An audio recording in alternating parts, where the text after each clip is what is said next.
Oh no. I just did it. So another thing you'll notice too is while we're playing,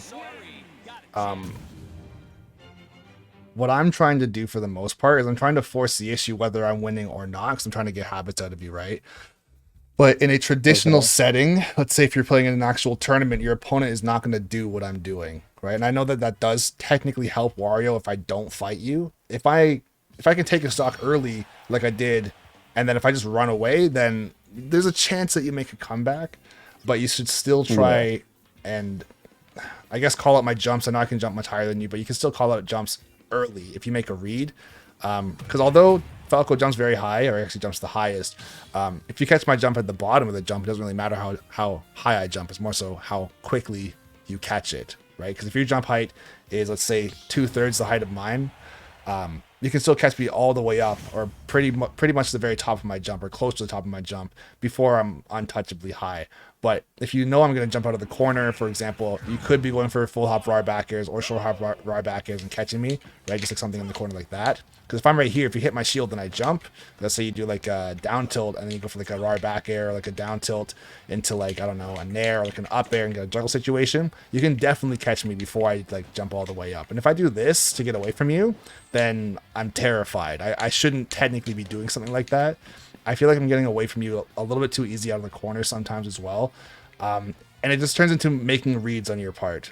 If you are not super comfortable with making reads, in some cases you have to just try and honestly just go for a read. The read that you can go for exactly in that case could be a jump read or it could be a roll read, right? You see me throwing out smash attacks a lot more than you are. And not all of them are landing either, right? I am missing quite a few. It's more so the fact that I'm willing to take the risk. And if it pays off, then great. The thing that's really working out in my favor in some cases as well, too, is that when I do take these risks, and I was talking about a close neutral before, when I do take these risks, you're a little bit too far away from me, so I can throw an F smash and completely miss, or I can throw an up smash and completely miss because you're just too far away, or you're jumping, or you're doing like falling up airs in front of me, or something like that. I'm trying to call out like you, I don't know, dashing in. Like how it happened at the very end there. I was going like this, and I threw an F smash, and it worked. Right, it did work, but there's also a chance that if there's also a chance I could have died, right? As far as like I could have got hit off stage, like you could have walked up to me, you could have like jumped, dashed back, and then as soon as I missed, you run in and go for your own F smash, or run in and go for a forward tilt, and I'm dead, right?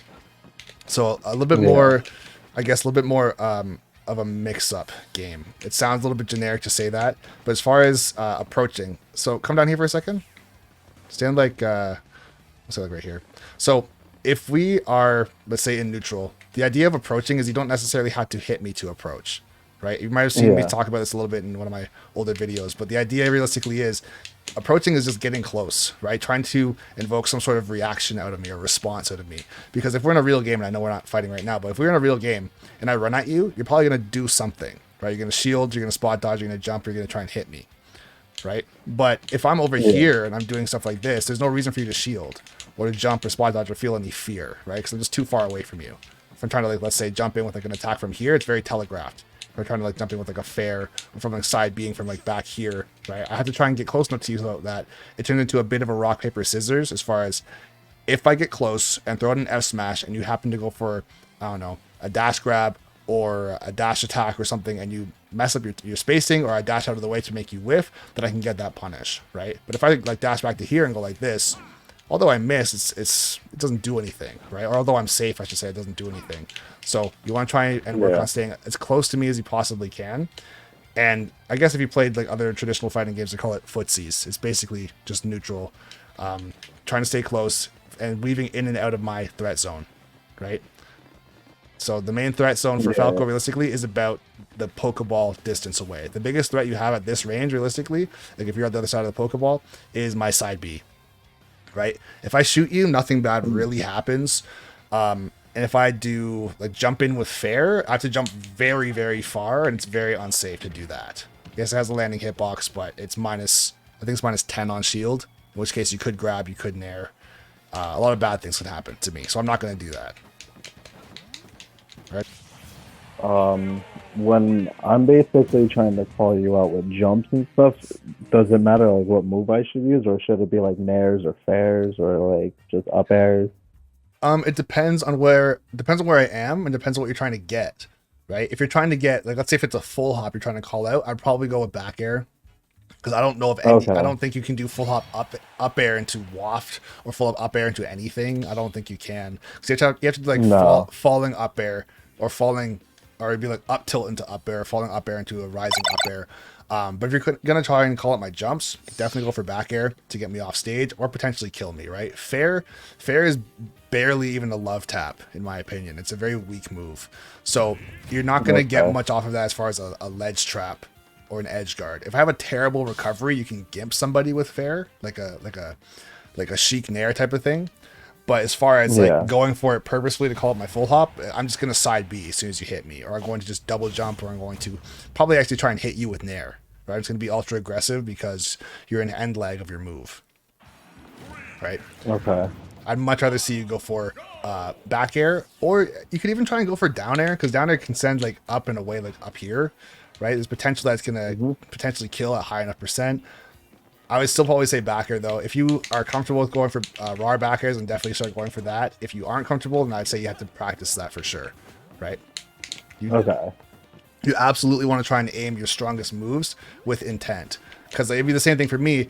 If every single time I ran up to you went for forward tilt, it's like, well, that doesn't do anything, right? This is a move that says Yeah. like get off of me, or potentially a tech chase setup. But if I'm trying to get kills, I can do this move up to about 290% and you'll never die. Right? Yeah. So there's no point in doing this. Like, okay, I'll just go for a down tilt, or I'll go for a smash attack, or I'll go for a back air. I'll go for like a down air into back air, down air into up air, something like that, right? So definitely making good use of your toolkit and knowing what your moves do. It's almost a no-brainer. You absolutely should be going for your best move for the situation.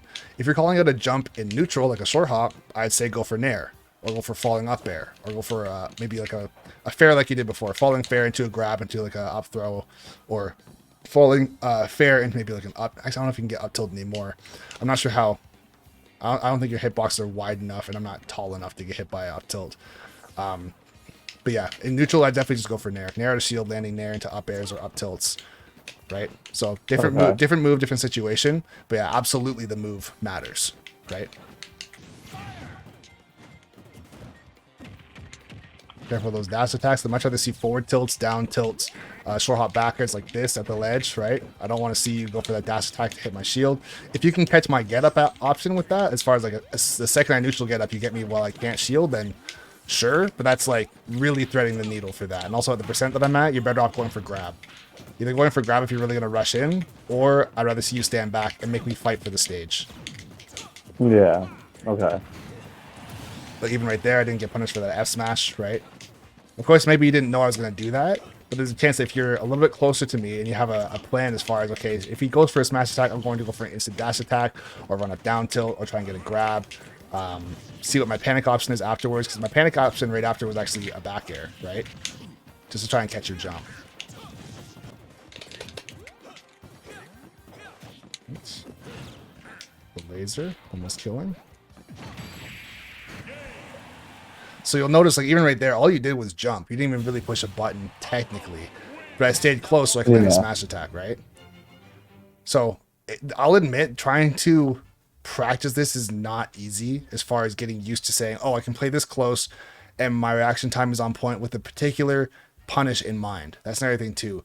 And I've talked about this since the beginning of time with other players in videos, amongst friends, whatever it is you want to have scripted punishes. Scripted punishes meaning if someone misses a tech, you know exactly what you're going to go for. If somebody holds shield for too long and you get a grab, you know exactly what your grab combo is going to be. If you happen to get someone stuck on a platform, you know exactly what you're going to do. If somebody rolls in, you know exactly what you're going to do. If someone jumps over you, you know exactly what you're going to do, right? So it takes a lot of the improv out of your playing. Saying if someone rolls in, it's like, oh shit, what do I do? Forward tilt. It's like, okay, like that's not bad, and like Wario's forward tilt is decent, but it could also be like jump back, landing there into up air into waft, or landing there into waft, and they're just dead, right? Yeah. Some of these things, if you've never thought about it as far as memorizing. It's one thing to learn combos, and that's totally fine, but it's also knowing where to apply them, right? So if you, let's say your combo is up tilt waft, or like landing up air into waft or something like that, just something simple. It's like, okay, well, where do I do that, right? Well, one of the spots, even, or you can even just go straight up, where do I use waft, right? If I miss a tech on a platform, you can basically just full hop waft and I'm dead, right? Of course, your timing has to be good. Yeah. The only way I might escape is if I have a perfectly timed get up attack. And even then, you might still have iframes and go through it, depending on when I actually do the attack. So there's a chance that we both don't get hit, but if I roll or do neutral get up on a platform at like 60, I should be dying, right? If you have waft, right? So you should know. Okay. You should be knowing that it's like, okay, I have waft on deck. I don't want to have him miss attack on a platform as far as the punish I'm going to go for. I'd rather do nair into waft or up tilt into waft or up air into waft or falling up air into waft. But if this randomly happens, as far as missing attack on a platform, it should still be something on the table for you to say, oh, here's my chance. It's going to go up here and just kill him. Right? And you can call this theory crafting if you'd like. I call it scripting as far as pre-planned punishes, but you can do this till the end of time, right? If I knock you down with a forward tilt at 70, I should know everything that I can do, right? If you do get up attack, I can jump over top of you, come down with a down air into like a back air or an up air or something like that and kill you. If you roll away, I can run with you and then go for like a raw back air, landing back air like this, or I can go for a side B. If you roll in, I can jump back with a down air into a back air, or I can turn around with an F smash, or I can down tilt you, or I can go for like a pivot grab or something, right? Depending on the percent and also depending on where you are on stage, right? If it feels like a lot of things to memorize, it is. It just is. That's what makes top players too, right? They know all this stuff, I'd say 10 times better than I do, and they're doing it against players who are 10 times better than me, right? It's 100% necessary to know this stuff, right? Yeah. So definitely got a lot of studying to do. Yes, sir. Big time. This entire game, I would say it's 65 or 70% what you know, and then 30% your execution. Really, because there are players out there, I'll say like even MK Leo with Byleth, he's not doing insane combos. He just knows what to do. That's it. Yeah. He just knows where you're going to go and knows how to punish it. And then you die. That's basically it. He's not doing crazy footstool, jab lock, reset, platform ladder craziness that no one's ever seen with Byleth. He's just playing smart and correct. That's it, right? He's fancy here and there because Byleth is not that fancy, but he makes it work. But he's not like changing the game with like hidden tech by any means, right?